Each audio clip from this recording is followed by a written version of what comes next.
400 টাকার ভাড়া 1200 টাকা লাগছে। ভোগান্তি আসলে আপনার হলো রাত্রে পুলিশ তেমন খুব একটা তৎপরতা আমরা দেখতে পারি নাই, যার কারণে অনেক জ্যাম ছিল, আমাদের অনেক কষ্ট হয়েছে। 3 ঘন্টার রাস্তা, তো 14 ঘন্টা লাগছে আসতে, অনেক জ্যাম ছিল ওইদিকে। কিন্তু আমাদের সিরাজগঞ্জের এই পারে কোনো জ্যাম নেই। গেছে কাল আপনার নবীনগর থেকে প্রায় 7টার থেকে রওনা দিছি। পল্লী বিদ্যুৎ থেকে হেঁটে আসি আপনার প্রায় 1 ঘন্টা হেঁটে আসি রপ্তানি পর্যন্ত। রপ্তানি থেকে গাড়িতে উঠছি প্রায় ওই দিকে আপনার 6 ঘন্টা গেছে।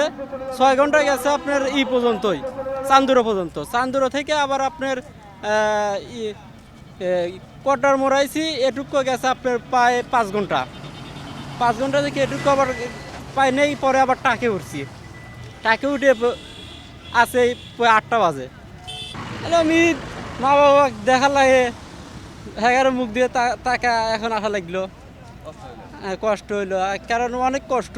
এই আপনার জ্যাম জট আর ভাড়া ডবল ভাড়া। আপনার আমরা এইটুকু রাস্তায় আছি 200 টাকা, আর এখন লাগলো আপনার প্রায় 1000 টাকা খরচ হয়ে গেল।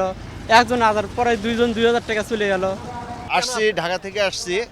রাস্তায় প্রচুর পরিমাণে জ্যাম, বিশেষ করে চান্দুরা ওই সাইডটাতে অনেক জ্যাম, আর যমুনা সেতুর ওপার থেকে বেশি জ্যাম। আর সিরাজগঞ্জের এদিকে কোনো যানজট নেই। পরিবারের সঙ্গে ঈদ করার জন্য অনেক কষ্ট করে আসলাম, এবং ভাড়া আগের তুলনায় অনেক বেশি।